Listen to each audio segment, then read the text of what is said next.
I think you have to be put into a situation where you kind of had no choice but kind of keep going. You have to own your weakness. Don't try to hide it. And he kept saying he was gonna, if I don't pay the 50, I have to move out. This person want, $50 more, which is a lot because I was doing paper routes for a nickel paper, and he was making $3.15 and I will not be able to have my home.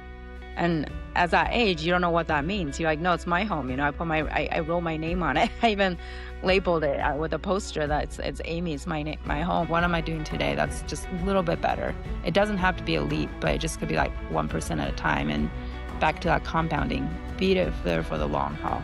There's no free money. The journey to create a lot of wealth is very lonely and it's very hard. And there's a lot of ups and downs. But just doing things that I would say others don't want to do, because it's hard. Being able to have the ability to do that is, rich in family, having a strong family. You have to be able to outwork them. Go take the path that's less traveled. Don't try to follow the crowd. If you're doing the exact same thing everybody else, you will be average. Today's guest, Amy Sunderland, went from living in a small village in China, having no running water or electricity in her home, to now being one of the most successful portfolio managers. In this episode, we talk about Amy's story, wealth creation, the value of giving, and more. This is The Growth Apprentice. Welcome to the podcast. I am really glad to have you on today. Could you introduce yourself to the listeners? Yes. Hey, welcome. My name is Amy Sunderland. And I'm kind of probably most known for buying my first house when I was, 10 years old, very early. But, the truth is kind of being an immigrant from a village, kind of have to get to where it is. But yeah, so I moved to Salt Lake when I was 9 years old and been really living the America dream. So kind of came from nothing, but built something that's been, that I've been very proud. So. Yeah, that's awesome. So looking back on, you know, your backstory and what you've built, do you feel like there's any specific events that had to happen to get you where you are right now? Yes, I think you have to be put into a situation where you kind of had no choice but kind of keep going. My father didn't speak English and he could not understand any of the bills. I was just 9, 10 years old and I was learning English, but it's a lot easier for kids to learn. And it's very typical for immigrant families where the kids kind of do all the translations and all that. And we really didn't have a choice, didn't have a lot of money. My dad he was an engineer in China, but didn't speak English. So became a dishwasher and making, $3 an hour. And we were living in apartment, a one-bedroom apartment in Salt Lake City. My dad and I lived in the living room, and there was like a family of 5 people that lived in the bedroom. So it was about $200 rent. And my dad, because he can speak English and he was working all the time, so he's like, "Hey, can you pay this bill and this bill and this bill?" And then when the landlord came to collect money, it was just my job to pay the landlord, the $200. Now, most 10-year-olds have no idea what they're doing, and I was no different, right? So I was just like an average 10-year-old, and I gave the guy the $200 every month. And then one time he came up and said, "We want 250." And I said, "I don't have 250." And then he kept saying he was gonna, if I don't pay the 50, I have to move out and I will not be able to have my home. And as that age, you don't know what that means. You're like, no, it's my home. I wrote my name on it. I even labeled it with a poster that it's Amy's my home. But it turns out, he's a landlord. So when my father came home like around 11 p.m. at night, he saw me crying and he says, "What's wrong?" And I said, "This person want, $50 more," which is a lot because I was doing paper routes for a nickel paper, and he was making $3.15 So at $50, even split between two families, was a lot of money. So my dad taught me that, hey, that it's because we don't own the place. And I'm like, what does that even mean? And so you basically taught a lesson just by accident, right? Yeah. And of course, I didn't know what anything meant. I didn't know insurance. I didn't know what I'm signing or anything. So I had no choice and paid it. And I knew that that was very difficult. So I said, like, I would love to be a landlord, but I didn't know what that means. And then a few months later, I was watching soap opera, studying, learning my English. So watching General Hospital, all my children, and in the commercial, there was just happened to be commercials. So a lot of that's kind of maybe things happen by accident, right? This Stan, the realtor man, said, "Hey, I can get you a house for $200 a month for 30 years, and that's all I needed to hear. Kept it very simple. I had no idea where anything is, no idea what, interest rate or it was a 12% interest rate, so it's a good thing I had no idea what interest rate was, and I just won that $200, and my father signed that paper that was probably, a foot tall with all these English. We had no idea what we signed, but and in the day, there's kind of a little bit of leap of faith there to get that, but basically, you just have to be put into that situation, and then you find a solution, whatever that may be, and you may not have all the factors, and you may not know how and my guess is that if someone was really smart and they knew what interest rate, they probably wouldn't have taken that, right? So sometimes it's good to not know it all. Yeah, yeah. It's it's interesting hearing about, like, how you had the forcing function where, like, you had no option but to move forward. Do you have any advice for someone who they do want to build wealth, but they haven't been put in situations like that? What would you tell someone like that, where maybe they grew up here in America and everything's already provided for them? Yeah, that's a good question, and I have a 16-year-old son and 12-year-old, girls and 6-year-old, and I try to teach them a lot about that, about having so much that's given to them and how do they can build their own. One of my best advice, and I wish I knew that when I was earlier and younger, kinda like you, is that, um, one of the magic wonders of, money investing is compounding. And that just means like compounding, which is just like a little bit at a time, but over, 30 years, 40 years, 50 years makes a massive impact. Um, Something that you can start young, and I feel like everyone can do it, it's like my daughter's putting all their birthday money instead of getting birthday gifts, they get that birthday money and they invest it. So with my son, he doesn't really ask for birthday gifts. He doesn't really ask for a lot of stuff. He's wearing the same shirt because he wants to invest. And to talk about, Warren Buffett, one of the richest man on earth, he made majority of his actually wealth after he was 60 years old. So Yeah, it's just really called a seventh wonder. So I think as a young person, you can really start that early. And that's my big advice is just get an investment account, put $50 in there and just slowly let it, go. I've done a lot of exercises when speak at church groups and at schools and everything saying, hey, like if you start, with just a little bit of time, you'd be a millionaire if you want everybody wants to be a millionaire 30 years and more. The wealth is it's incredible to be able to compound that. So but what does that mean? When my husband and I built our wealth, my husband was an investment banker on Wall Street. I was a fund manager, and I still am working on the Wall Street. What most people classify as, high life, first class, all your branded stuff, all your Porsches. But that was completely opposite of us. We lived in a very, very cheap place in San Francisco, called the Tenderloin. It was like the cheapest place you can find rent that's next to downtown. But we saved a lot of money. We're paying $600 a rent. Everybody else was paying $3,000, right? So we did not have Porsches. When we had bonuses, we took that and we put into in real estate and we invested. We lived way below our means. We lived in a 300 square foot studio, tiny, tiny place in a really rough part of the town, one that's not, not really even safe when you come out. Like my husband sometimes have to walk me out to places and there was police all around us. But I felt very safe. Police on every corner. But, so just doing things that I would say others don't want to do because it's hard, like you wanna show off this and that, and for us, that just has 0 meaning, like, we wanted to build our wealth, and we did that actually for many years, for about 20 years, we really lived below our means. Even when I came back as I was ranked the 8th female fund manager in the country, topping I had my kids, my husband was thriving in his investment banking career, he was head of Southeast Asia, technology and mergers and acquisition for UPS, and, we actually when we had to do some hard things, I had to come back early. I actually lived in my parents' house, the same one of my child homes. I grew up with my 3 kids at that time in one little room. I was in my 40s and people were like, "Oh, you could live a lot better." We had a lot of real estate. My husband was living in a 70 square foot room in Hong Kong. So it's like a room that's subdivided.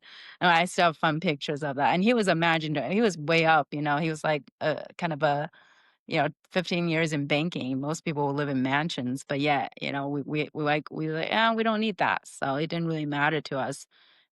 We were wanted to build a dream house, and to get there, we were had to do things. So my big advice to you is that do the things that nobody else wants to do. Because if it's really easy, everybody would do it.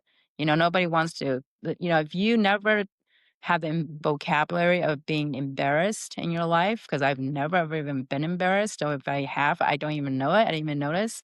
You can do a lot of things because you just don't worry about what people think, and then now being able to give back a lot more than I ever imagined because I was given so much too. So Yeah. Yeah, I love that. So it sounds like early on in your career, like having that flashy lifestyle wasn't important to you.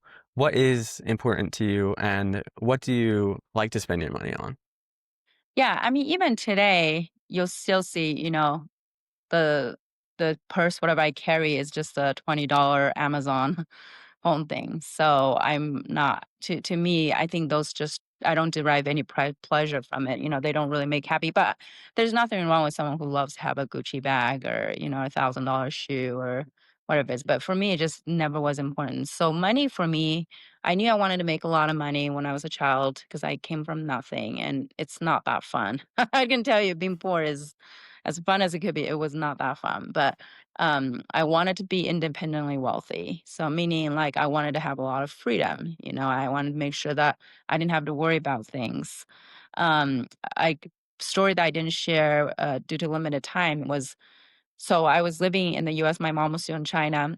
I was a sophomore at West High School when I got a call, actually more a telegram, but from China that my mom was dying on her deathbed in China in the village that I grew up in. So I was like, wow. And I had to go visit her, to maybe spend her last days. Who knew what it was? And just happens in China back then, the healthcare system was just, I think for the almost million people in my village, there was just one hospital with 24 beds. So a lot of people were dying, so you need money and power. My mom was a judge, so she was able to get some healthcare, but I remember every day I had to bring money. My dad was borrowing money in the US, my family was borrowing money. And so, and if you didn't have the money, they just remove you. They'll take you off your life support, they'll take you off your medicine, they'll just put the next one in. So it was a very scary experience for me at that time, and I said, "Hey, when I grow up," I was 14, I was like, "When I grow up, I wanna make a lot of money so I never have to watch my family, suffer." And obviously, in the US, such a great country, you won't even have that because 'cause you'll get medical treatment no matter what. But that's not what happens around the world. So a lot of times people, you lose your loved ones because there's no money to help you. So what do I spend my money on? I love to do a lot of things for people that maybe not have the means to do it now. So it's just like maybe the younger version of me, where I can give them opportunities, either is to, take my son's friends and basketball team from all over to be able to go to a really fun jazz game. I never got to go see a jazz game, even barely, I just didn't have any money to do any of that, so I had to watch it on TV. So, being able to, I built a beautiful house, which a lot of people tell you we host a lot of fun events for neighbors, for everybody. So just being very inclusive of, it's not like we invite you and not them. It's like, hey, the more the merrier. So we love to spend a lot of time on that, and obviously my family. I'm also trying to teach my kids, what truly matters. Like, to be honest, you can't take any of that stuff when you go, right? So, I mean, kinda saying, like, my mom, when she passed away, I mean, right before she just kinda always taught me, like, at the end of the day, we all end up being ashes, right? There's no rich ash, poor ash, or big ash or small ash. It was just we're all the same at the end of the day, right? Whether you're the CEO of a large company or you're the janitor, it doesn't really matter. We're all, like, actually just a human being. So, to me, that really meant to me a lot, and it really kinda helped me figure out, it's like, I don't really need the money to buy a Gucci bag, but I could use my money to help a lot of people and to build something, so to that Yeah. kind of great value. Mhm. Yeah, I love what you're saying. It reminds me of Morgan Housel. He released a new book. It's called The Art of Spending Money. Yes, And really he good. talks Yeah. about first that he likes to spend money on, he just puts it into savings. And it kind of sounds like you've done a similar thing, is you almost buy that peace of mind in knowing that you'll be able to take care of yourself. And then second is when you buy something like a nice house, it's in your case, it's probably brought a lot of happiness in your life because now you can have a lot of people over and you can, host things. And I don't know, it just kind of reminds me of that. I think that's cool. Yeah, yeah. It's you gotta share with people you love. I mean, the money itself doesn't really mean anything. So, but being able to share the experiences and being able to help wherever needed. We are involved in a lot of charities. We're involved to helping people and just kind of giving back what I was given. A lot of people did that for me. So it's really time for me to take care of the others and I was kind of actually, yeah, it was one of the books. I can't remember which one that talks about, the money really doesn't belong to anybody, right? You're basically like a steward of the capital while you're on this earth, and Yeah. what you can do, it can be really powerful, or you can just constantly consume and consume and consume. But I just feel like if you keep consuming, then there's like a darkness, there's like an emptiness that it will never end, right? So, I've always loved this saying that, and my mom was a very generous person, so she doesn't speak English, but she always taught me like, the word for generous in China is 舍得. And when you put those 2 character, it's actually funny because the translation, it does not say like you're willing to give. It's actually you're willing to receive. Hmm. So, like, 舍 means willing, and 得 actually means to receive.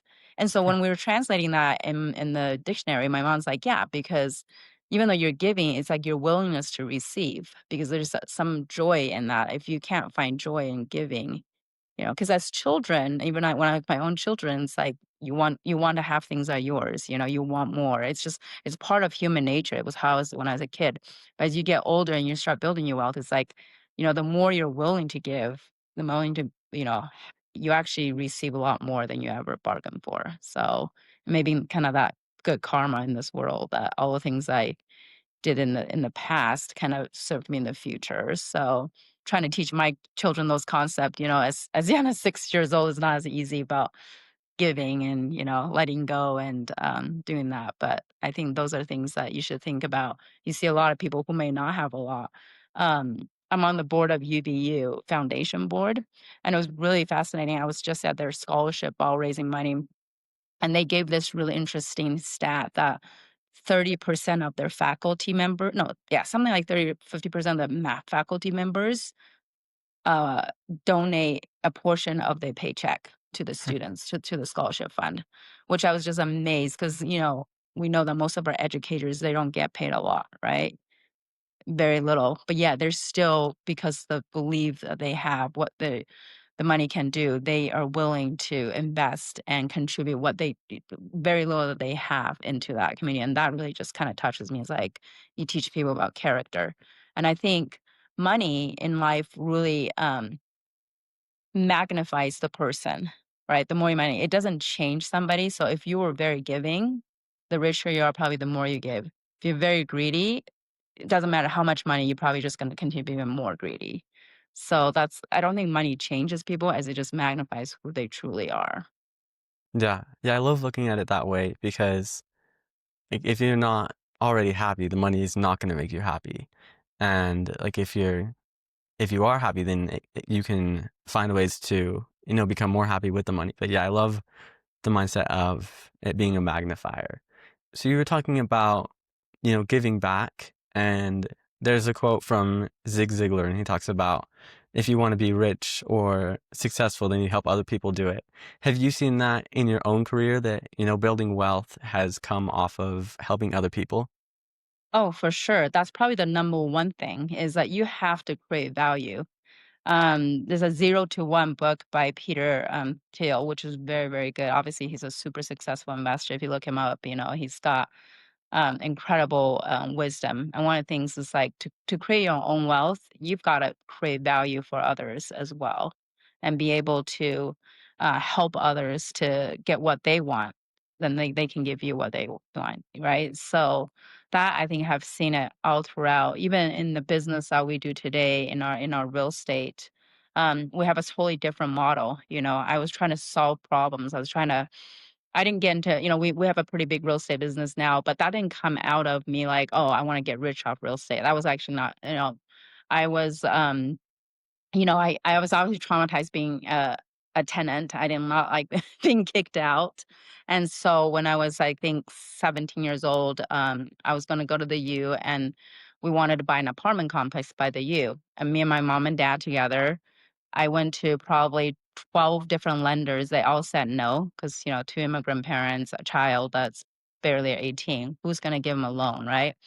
I told my story. I say, hey, like I don't want to be a renter because it was a horrible experience for me. And I said, me and my dad will work really hard and, we will do everything. So you have to find someone that will believe in you. And there was a gentleman at Brighton Bank, and he is the only one out of all the banks took a chance on me. I mean, he gave me a much higher interest rate, but again, for me, interest rate, I was just too young to understand it. But he's the one that actually allowed me to create that path. And so we got this apartment. I was going to the U. I was a waitress in Marie Callender's. And I remember I had a friend who was also a waitress. She came to me. She says, "Oh, I'm getting evicted." I was like, "Why?" He says, "Oh, because my other roommates didn't pay their rent, but I'm a waitress, and I paid mine, but because we're on a group lease together, we're all getting evicted." And she was crying. I was like, "Whoa, whoa, that doesn't seem like it's fair. Like, why don't you come to my place and I'll," because I was living in the living room at that time. And I had, I was like, "Why don't you just live in one of my apartments and then I'll just do a lease with you?" And I literally wrote, like, hand wrote a lease, it's like, "Oh, between me and you, and make sure you pay." And so that resolved her problem with, like, having to, be responsible for other kids' rent. And I kept the price very low. We never raised rent, but, we right now we have hundreds and hundreds of units now. But at that time, my whole thing was to resolve that problem for affordability and making their life simple. And shockingly, over time, like, people really like that. We do that a lot at the University of Utah. We have a lot of students who just love our business model. We have them, they can stay with their friends, or we can help them find roommates. And, we have rooms for like five, $600, $700 where everybody else charges 1,000, and we don't raise their rent. So I've had tenants that's been there for, I don't know, I guess they're super seniors or through COVID that they they've they've graduated and stayed there, and they're paying like $500 because that was what the rent was 10 years ago. So I didn't like when someone raised rent on me. So we don't usually raise rent on our tenants, especially the ones that are good. And part of me is that, we make enough money as it is, and we just wanna, you know, understand what they feel, and we love our tenants, we love our buildings, we take really good care of them. It's a whole different model. So to create that wealth, I really try to create the value for the people, for our customers. And it's a very most people hate their landlords, or you don't want to be slumlords. We want it to be opposite. So you're absolutely right. Like, to create that wealth, you had to do that. So, and whatever I make, I'll share with them, because I don't, the inflation has been really, really tough on a lot of our young people. So we just don't raise the rent, and we took the cost, of all the rising costs, whether it's insurance, property, labor, and we just, let them. And so they're very grateful for that. Yeah, yeah. It's how have you been able to, keep a low rate even with inflations, at least for certain tenants? Yeah, I think one of the things that, again, to kind of get creative, is like a lot of things we bought for many years ago, so they do have a lower cost basis, but also we're very efficient.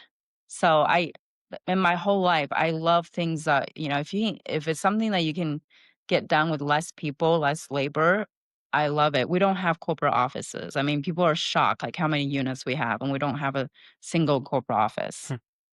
So because we don't wanna pay for all that extravagance, because we are not here to show you all the things. We take really good care of our employees, so we don't have turnover. They really love it, and we take amazing care of our tenants. So they like to stay and keeps the turnover low, and I remember during COVID, one of my tenants was there for 6, 7 years before that, and he was running out of money because he worked at a restaurant called Texas Roadhouse as a waiter. And during COVID, it got shut down. And at that time, they didn't get any of the state funding at that time, just right after. And most people were trying to evict. And he says, like, "I just don't have the money. I don't have any food." And so what we did is we went and brought like $200 worth of food, and I'm just what I think teenager or what young people like. We have my employees deliver to his door, say, "Hey, here's your food for the next 2 weeks. You won't starve, but pay us the rent because we got to pay our mortgage." So, just do things like that. We take great care of our, people, tenants. We get a lot of word of mouth referrals. We refund everybody's deposit. That's reasonable. Like, 90% of people will get all their deposit back, 100%, which is unheard of because most people try to nickel and dime, and we just don't do that. So that's a one way to kinda keep that. So keep your cost structure low. Again, there's nothing flashy. We don't have company cars. We don't have, fancy marketing. We don't have any of that. We just keep it very lean, and then we kinda pass on all the pricing. And if you look at the most successful concepts in America, whether it's Costco or Walmart or Amazon, that's exactly what they do, right? There's no frills, but man, you get great value, and they, continue to pass on as they grow. So when we get leverage and we get it, we'll pass on by keeping that rate really, really low, so and very Yeah. affordable. Mhm. Is that something you learned over time, like from like business reading or something, or is that just kind of how you wanted to do business? It's how I wanna do business because I didn't like when someone raised rent on me when I didn't Yeah. have anything. That was a very painful time for me when, $50 may not mean a lot to people today, but to someone who, was scraping by at $3 an hour after taxes, it's like, that was a lot of money. I was delivering newspapers for a nickel a paper, literally 5 cents. So to add that much money, that's a lot. So, no, I didn't like that feeling, and I didn't wanna put anybody else in that situation as well. So it had to really, I don't know if to do in business, but I also kind of exactly what you said. I wanted to create more value for the people so that I don't have to go and try to always find others. Do you know what I mean? It's like if you create value for people, people automatically come back to you. I've had tenants that come, I'm like, where did you hear about me? He's like, oh, 3 years ago, my international students stayed at your place and really loved it and just that you always took care. I was like, oh, that's awesome. Like, I just think you do good things for people. People will naturally tell others without having, for you to do that. So you do good things for other, they always kind of come back for you. And I just think that's a better business to run than trying to nickel and dime and try to make every cent you can off someone, right? So Yeah. we have our price so low. Sometimes on in the internet, we will be people's like, "Is this real? Is this a real place?" We're like, "Yeah, come see it." We do it this way because we understand how a student feels, and we do individual leases just because we understand how parents don't want to co-sign for your friends, or you don't want to co-sign for your friends, even though you might love your friends, but they might not be financially responsible. Like we try to all the bottlenecks that I felt when I was that time, I wanted to solve it. And so I think if you want to create something, do the same kind of model. What are things that you are so unhappy with that you wish there's different? And then go find a way to resolve and change. And with technology today, it's possible. I would say 20 years ago, it's almost very difficult to do. It was too manual, too labor intensive. But with technology, we can do a lot with less. Yeah. Yeah, it reminds me of, the building of the iPhone. It wasn't from so much adding on, but he looked at it as like, what can we take away that's going to make it Yes. better? And you've removed pain points, and that's what's made your the properties more attractive because you've taken stuff away. I think that's really cool. Yeah. And making Yeah. it easy, making it simple. Because I always think that the world is very complex. There's so many factors that are out of your control, whether there's a war, the economy, politics, almost like so many things that are out of your control that will drive you crazy, right? So, like, what can we do that's within our control? The Seven Habits of Highly Effective Teens, or Yeah. people. It was a very good book of how do you kind of control that. What would you want to do if you were that customer? Very important as you want to build your business. Always try to do more. Always for the long haul. I'm not sure if you want. Atomic Habits is one of my favorite books about 1%. Just do it better 1%.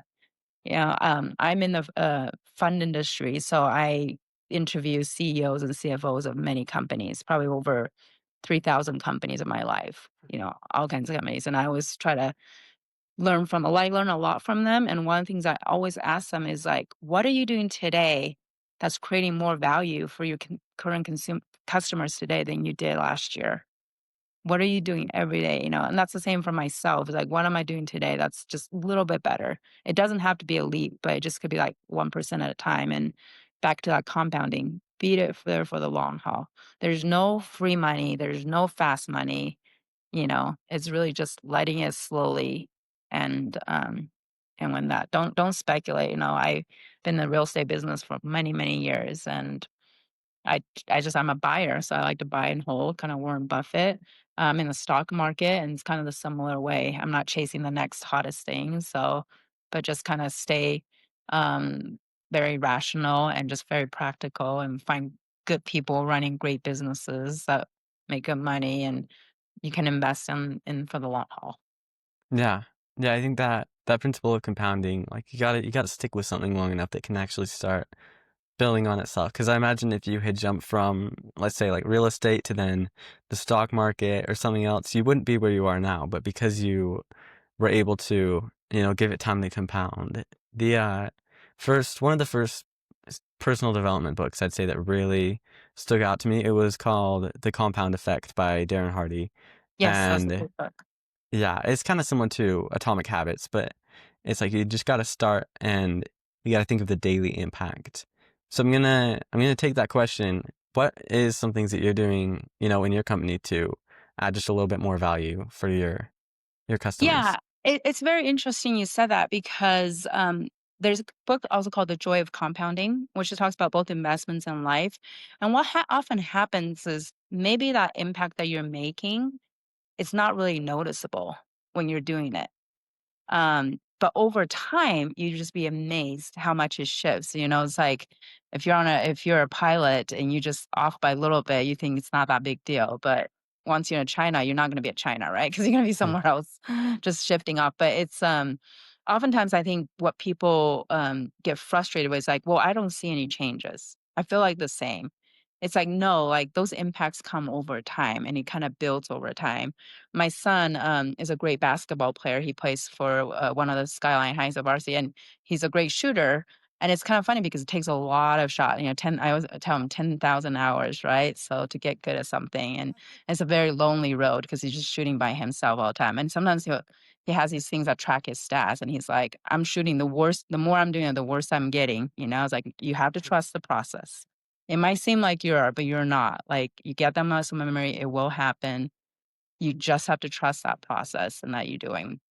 And so for things like in our business, what we try to do is we're always trying to solve our pain points. So we often ask what are some of the big things that our tenants wish they had.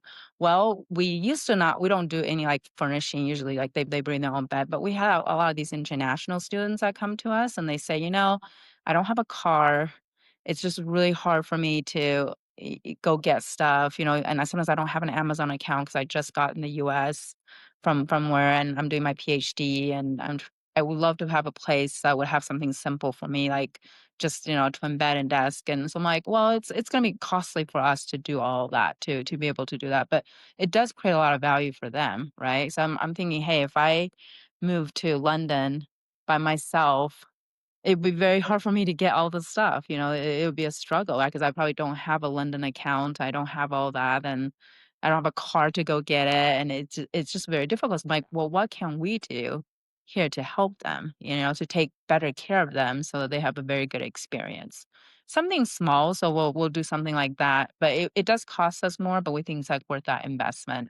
But there's always doesn't matter what business, there's so many things that you can do to better it to make it easier for them, so but it's always Yeah. been focusing on them.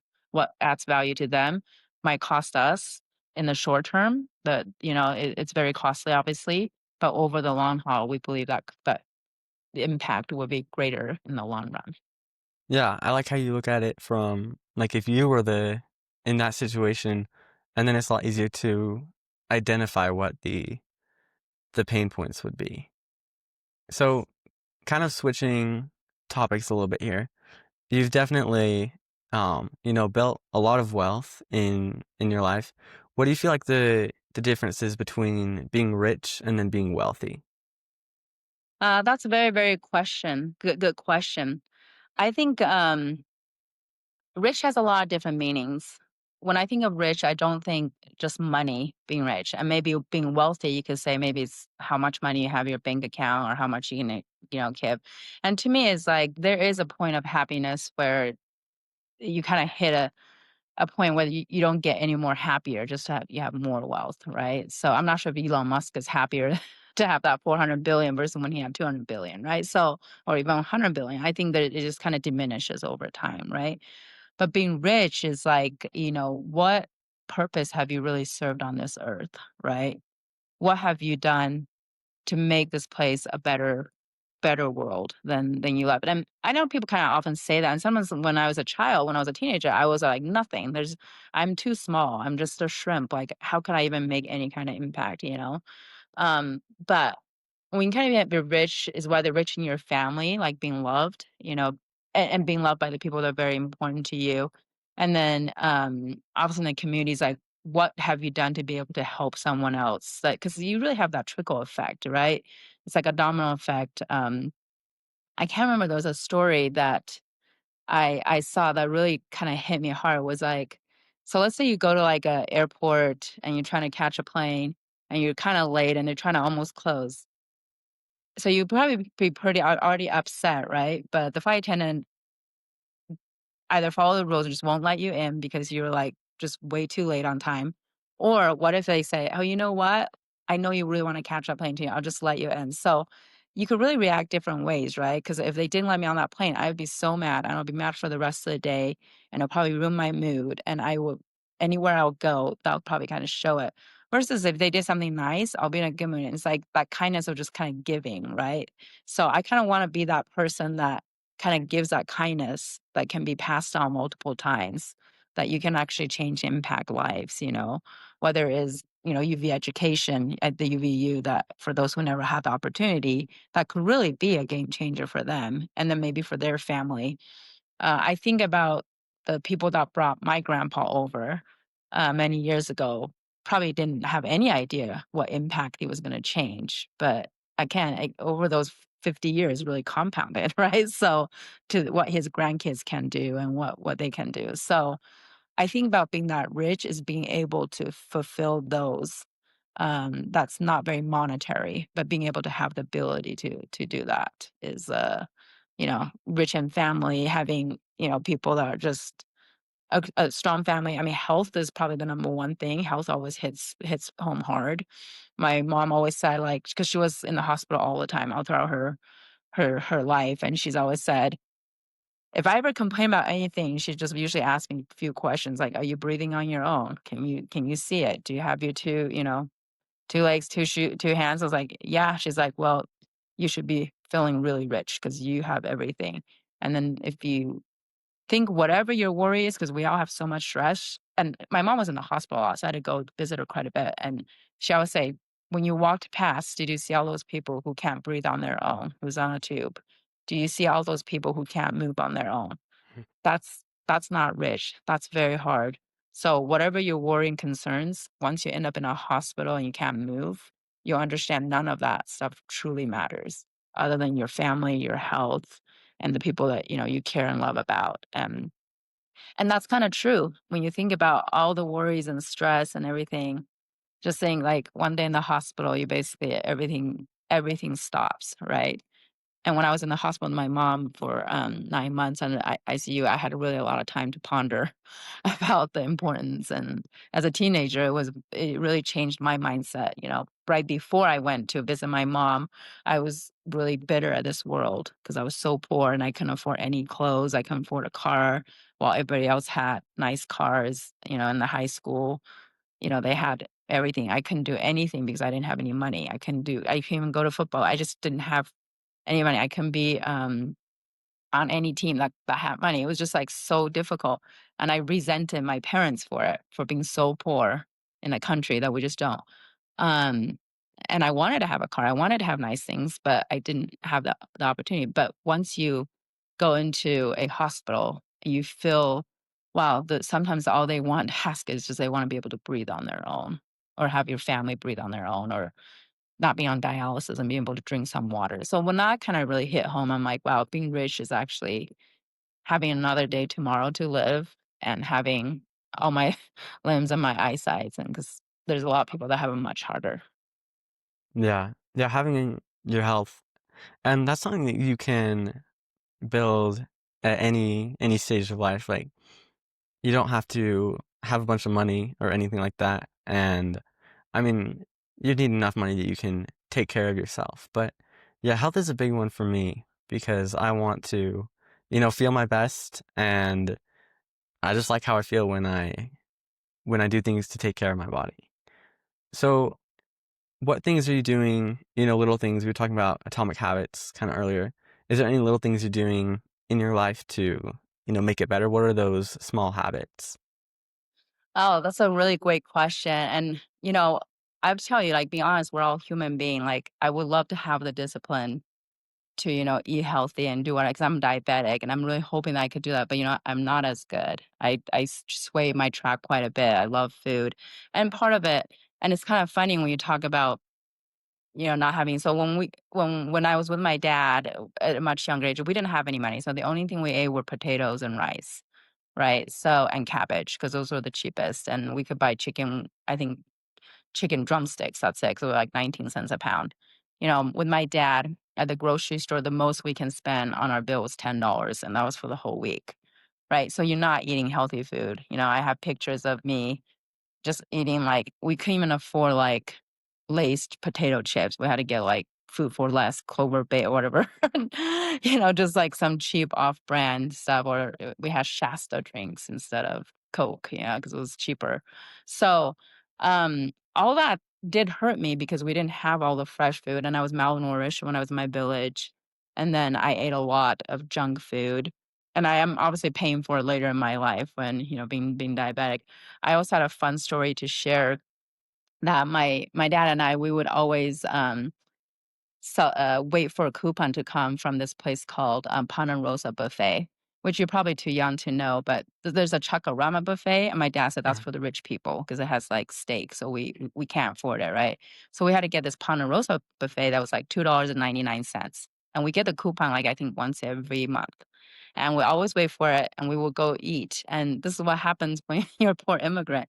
So we would go there, we can't buy any drinks, and we have to go there on a Saturday. I remember, like, always, like, 1 o'clock, because what happens is we don't eat anything on Friday, we don't eat anything on Saturday, and then so we're really hungry, and then we'll go eat that buffet, and we'll eat it literally from, like, 1 o'clock all the way to, like, 5, we'll just eat, and people are like, "I've never seen, like, a 11-year-old eat so much food," because I just thought that was, like, our food. Because my dad's like, "Oh, yeah, we're not gonna buy any food on Sunday, so you better just make sure you're basically full for the next 3 days," right? So, I would literally have, like, 20 chicken wings, and I'll just keep eating, and we couldn't get drinks, but it was, like, $6 for 2 of us, and it would really cover, like, 6 meals that whole week, so, but as a result, for doing that, that's probably why I'm diabetic, so but, so now, obviously, as I got older, being able to try to eat a little bit better, so Atomic Habits will say, "I need to do better," and I can tell you I want to do better, but I'm not as disciplined as I wanna be. Same with exercise and, because your life gets caught on so many things and busyness with children and work and travels and all that, but I would love to prioritize those and just do a lot better. So if I have my goals every year to to improve my health, and, I'm not doing a very good job, unfortunately, so yeah, well, I think it's a lifelong thing, and, hopefully you have a long life where you can continue to, work on that. Um, One of my last questions, and my last question here is, if you could just share one message, it doesn't have to be specifically related to, any topic, but what is it that you think everyone needs to hear and it's benefited you the most to know this? What do you want to share with people? Um, I want to share that the journey to create a lot of wealth is very lonely and it's very hard, and there's a lot of ups and downs. And I think that one of the things that always never consider is like you don't have to be the smartest. There's going to be a lot of people smart. You don't have to be like the best at this and that. I admire like Olympians and I admire like NBA stars, but like you don't have to be those in order to succeed in life. You have to be able to outwork them. Go take the path that's less traveled. Don't try to follow the crowd. Don't if you're doing the exact same thing everybody else, you will be average, right? So you have to do something that is different. I tell you, I was not the smartest kid, and I still know. My mom made it pretty clear to me. She's like, "You're not the smartest kid. There's like, billion of them Chinese are smarter than you," and it was fine because I didn't have to have that criteria in my mind all the time. I didn't have to compete with all the Stanfords and Harvards. I was okay. I was a very slow learner. Takes me about 10 times to understand something. to read, but I will do it. I'll stay up midnight or 2 a.m. to read that same thing 10 times because that's how long it'll take me versus you might read that and you just got it. Great for you, but I don't have that ability. I try. I still have to do it, but I will do it and I'm not embarrassed and I will outwork it. So you have to own your weakness. Don't try to hide it. And my mom never said, don't try to even like take advantage. Just say your weakness, you're just going to try to get by, but use your strength because everyone will have strength. And it took me many years to figure out what my strength was. When I was in college, everybody's like, "Oh, they wanna do this, this, this." I'm like, "Man, like, I have no I just don't know what I have. I have no talent, like, I can't sing, I don't have music." When you have talent shows in high school or anything, it's like, I don't have any medals to show. I'm not athletic, I'm very clumsy. My English is still pretty bad after many years.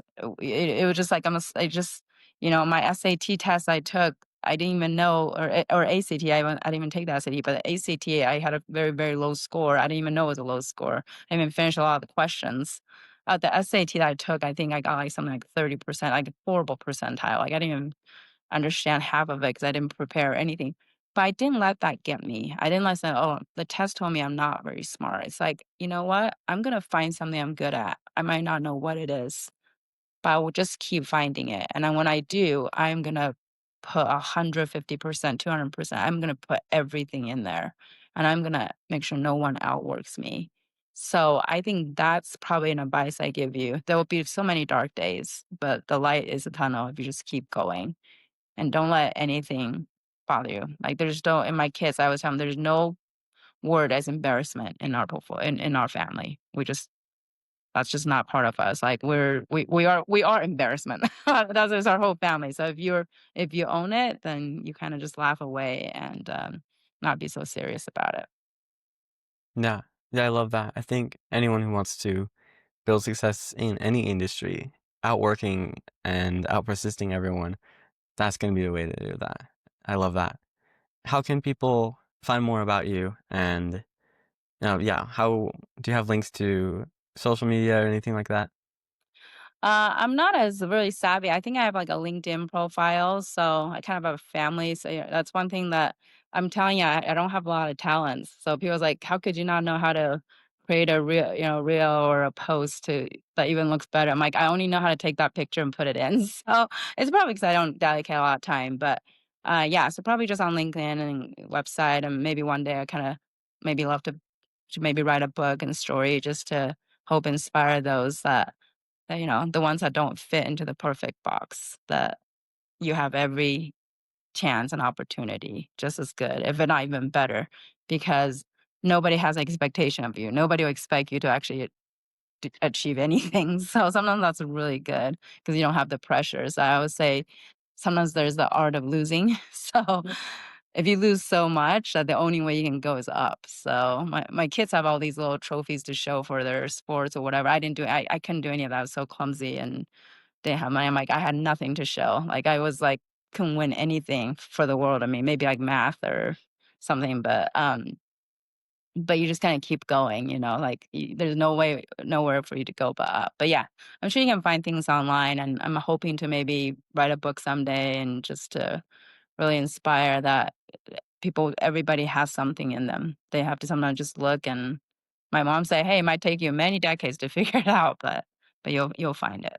So Yeah. and start Yeah, I think early. that would So, be yeah. that'd be super cool if you wrote a book. But yeah, thank you for coming on today. This has been a great conversation. Alright. Thanks, Sam. Thank you so much for listening to the show today. Really, I appreciate that. If you found value from this, then please share it with a friend, leave a review, and follow the show, because that will help us reach more people so we can all learn what true success is.